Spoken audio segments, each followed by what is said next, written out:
మరిన్ని వీడియోస్ కోసం ఛానల్ ని సబ్స్క్రైబ్ చేయండి. లేటెస్ట్ అప్డేట్స్ కోసం వాట్సాప్ ఛానల్ ని ఫాలో చేయండి అండ్ లింక్ డిస్క్రిప్షన్ లో ఉంది.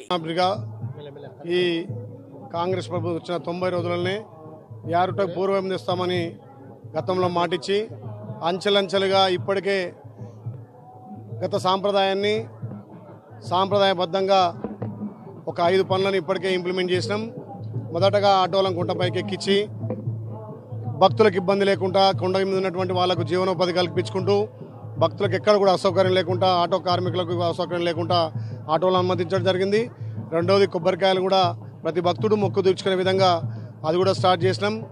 మూడవదిగా సనాతన ధర్మం ప్రతి ఒక్కరూ కొండపైన స్వామివారి సన్నిధిలో నిద్ర చేసే విధంగా సుమారు 1000 మంది నిద్ర చేసే విధంగా ఈరోజు డార్మెంట్రాలతో పాటు వేసవిలో ప్రతి ఒక్కరు కూడా చలవ పందిరి కిందనే దర్శనం చేసుకొని చలవ పందిరి కిందనే క్యూలో వెళ్ళి దర్శనం చేసుకునే విధంగా ఇలా 66 లక్షలతోటి క్యూ కాంప్లెక్స్ సంబంధించి చలవ పందిరికి సంబంధించి శంకుస్థాపన చేయడం జరిగింది. బ్రహ్మోత్సవాలు కూడా అంగరంగ వైభవంగా పాత సాంప్రదాయాల ప్రకారం వాస్తు ప్రకారం ఇక్కడ కళ్యాణ మండపాన్ని కూడా మార్చి సుమారు 10,000 మంది కళ్యాణం తిలకించే విధంగా ఏర్పాట్లు కూడా చేయడం జరిగింది. యారుట అభివృద్ధితో పాటు పాత సాంప్రదాయాలను కట్టుబాట్లను కూడా మళ్ళీ పునరుద్ధరించి యారుటకు పూర్వం తెస్తామని మాటిచ్చి ఒక్కొక్కటిగా ఇంప్లిమెంట్ చేయడం.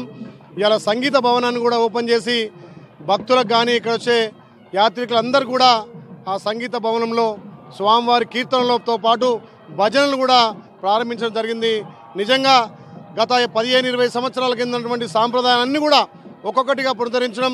గౌరవ ముఖ్యమంత్రి మొన్న వచ్చి ఈ యారుటకు ప్రత్యేకంగా నిధులు ఇస్తారని మాట ఇవ్వడం, ఎండోమెంట్ మినిస్టర్ గారు కొండ సురేఖ గారు, ఈ ప్రాంత అభివృద్ధి దాత R&B మినిస్టర్ కోమటిరెడ్డి వెంకరెడ్డి గారి సహకారంతో, జిల్లా మంత్రుల సహకారంతో, తుమ్మల నాగేశ్వరరావు గారి సహకారంతో, పెద్ద ఉత్తమ్ కుమార్ రెడ్డి సహకారంతో యారుటను పూర్వం తెచ్చి అన్ని అభివృద్ధి ముందుకు పోతున్నాం. కాబట్టి ఇవాళ డార్మెంట్లతో పాటు సంగీత భవనాన్ని కూడా శంకుస్థాపన చేయడం జరిగింది, ప్రారంభించడం జరిగింది.